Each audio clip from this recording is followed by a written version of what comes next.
నమస్తే. తెలంగాణ రాష్ట్రంలో రాజకీయ సమీకరణాలు మారుతూ వస్తున్నాయి. ఒకవైపు అధికారంలో కోల్పోయిన తర్వాత బీఆర్ఎస్ పార్టీ నుంచి బయటికి వస్తున్నటువంటి నేతలు కొందరైతే ఇక అధికారం కోల్పోయినా సరే ఇదే పార్టీలో కొనసాగుతామని వస్తున్నటువంటి కొంతమంది అయితే కనబడతా ఉన్నారు. ముఖ్యంగా ఆర్ఎస్ ప్రవీణ్ కుమార్ బీఎస్పీకి రాజీనామా చేసి మరి బీఆర్ఎస్లో చేరినటువంటి సందర్భం కనబడతా ఉంటే ఎంపీలు సిట్టింగ్ ఎంపీలుగా ఉన్నటువంటి సిట్టింగ్ ఎమ్మెల్యేలుగా ఉన్నటువంటి కొంతమంది మాత్రము కాంగ్రెస్ బీజేపీ వైపుగా వెళ్తున్నటువంటి సందర్భం అయితే కనబడతా ఉంది. మనతో పాటుగా మాట్లాడడానికి మాజీ కార్పొరేషన్ చైర్మన్ గెల్లు శ్రీనివాస్ యాదవ్ ఉన్నారు. సార్ నమస్తే. ఎట్లా అనిపిస్తుంది? ఆర్ఎస్ ప్రవీణ్ కుమార్ చేరిక మీకు లాభిస్తుంది అనుకుంటున్నారా, లేదు అంటే అనవసరమైనటువంటి చేరిక అనుకుంటున్నారా? ఇప్పుడు లాభం అయితేనే ఆర్ఎస్ ప్రవీణ్ కుమార్ అసలు ఎందుకు వస్తారు? లేకపోతే టీఆర్ఎస్ పార్టీకి మంచి భవిష్యత్తు ఉన్నది కాబట్టి ఈ బీఆర్ఎస్ పార్టీలో జాయిన్ అయితే కేసీఆర్ గారి నాయకత్వంలో మనకు మంచి భవిష్యత్తు అనే ఉద్దేశంతో ఆయన బీఎస్పీ పార్టీకి ఒక రాష్ట్ర అధ్యక్ష పదవిని ఇచ్చిపెట్టుకుని వీళ్ళు మా పార్టీ జాయిన్ అంటేనే మా పార్టీకి భవిష్యత్తు ఉన్నట్టు. అందుకని ఆర్ఎస్ ప్రవీణ్ కుమార్ మా పార్టీలో జాయిన్ కావడం జరిగింది. నిన్న జాయిన్ అవుతూ కొన్ని వ్యాఖ్యలు కూడా చేయడం జరిగింది. రేవంత్ రెడ్డి నన్ను నువ్వు బెదిరిస్తున్నావు అని చెప్పేసి ఇదే జయశంకర్ ముందు నిలబడి మాట్లాడినటువంటి సందర్భం కనబడుతుంది. నిజంగానే బెదిరింపులకు పాల్పడుతున్నారా? ఇప్పుడు కొంతమంది వెళ్తున్నారు, ఎంపీలు సిట్టింగ్ ఎంపీలు సైతం కూడా కాంగ్రెస్లోకి వెళ్తున్నారు. దానం నాగేందర్ లాంటి వాళ్ళు కాంగ్రెస్లోకి వెళ్తున్నారు. నిజంగానే వాళ్ళను బెదిరింపులకు ప్రలోభాలకు చూపెట్టి తీసుకుంటున్నారు అనుకోవచ్చా, వీళ్ళకే కావాలని పోతున్నారా? ఇక ఉద్దేశం అంతే కదా, వాళ్ళ ఆస్తులు కాపాడుకుంటే ఒక భయంతో పోతున్నారు.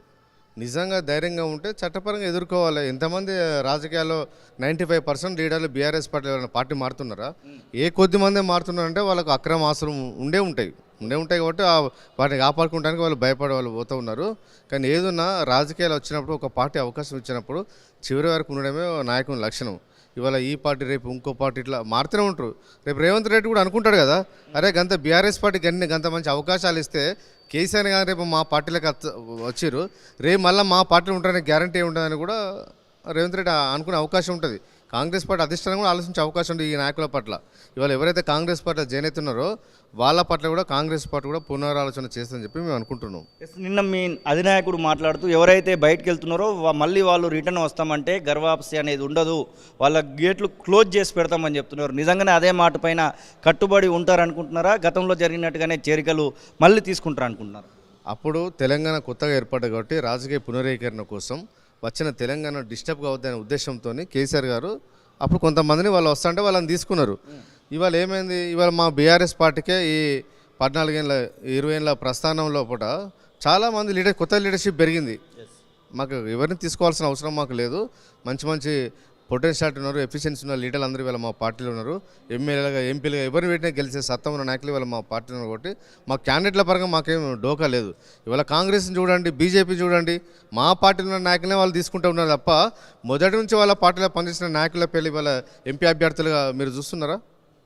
లేదు. ఓన్లీ బీఆర్ఎస్ పార్టీలో పనిచేసి ఎంపీలా పనిచేసిన వాళ్ళని ఇవాళ వాళ్ళు టార్గెట్ ఇస్తున్నారంటే ఆ పార్టీలకు నాయకత్వం ఏమున్నది, ఎంపీ అభ్యర్థులు ఏమున్నది. కాబట్టి ఇలా మా వాళ్ళకు ఎరవేసి గాలం వేసి భయభ్రాంతులకు గురి చేసి వాళ్ళు తీసుకుంటున్నారు. బీఆర్ఎస్ పార్టీ టికెట్ తీసుకొని ఎంపీగా పోటీ చేయడానికి కూడా భయపడుతున్నారు అనేటువంటి వాదనలు వినబడుతున్నాయి.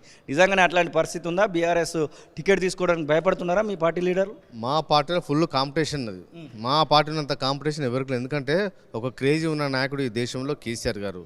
తెలంగాణ రాష్ట్రం కోసం ఉద్యమించి తెలంగాణ రాష్ట్రాన్ని సాధించిన నాయకుడు 10 ఏళ్ళలో అద్భుతాలు సృష్టించండి. వాళ్ళ భారతదేశం మొత్తం చాలా మేధావులందరూ వచ్చి తెలంగాణకి వచ్చి ఇక్కడ స్కీమ్ను స్టడీ చేసుకుని పోయే పరిస్థితిలో ఇవాళ ఈ దేశాన్ని ఈ రాష్ట్రాన్ని తీర్చిదిద్దిన నాయకుడు కేసీఆర్ గారి నాయకత్వం మీద ఎవరికి అది లేదు. 100% కేసీఆర్ గారి నాయకత్వంలో పనిచేయాలని చెప్పి అందరూ చూస్తున్నారు. చాలామంది పోటీ ఉన్నది.